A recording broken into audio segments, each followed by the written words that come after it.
Well, if you're putting a Speedo DRD or a Speedo healer, speedometer calibrator, whatever you want to call it, this is Speedo DRD from 12 O'Clock Labs, but if you're doing that on a CB500X, right side, take off the seat, the side cover, and then the plug you're looking for, I need to turn the light on here, the plug you're looking for is right there. You'll notice that the radiator hose has to be taken off. You will lose coolant, so be prepared for that.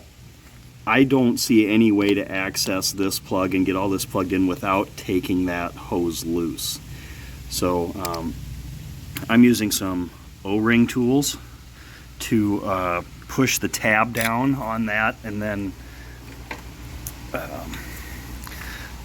so what I did is I used one to push this tab down where my thumb is, and then I used another one to push it off.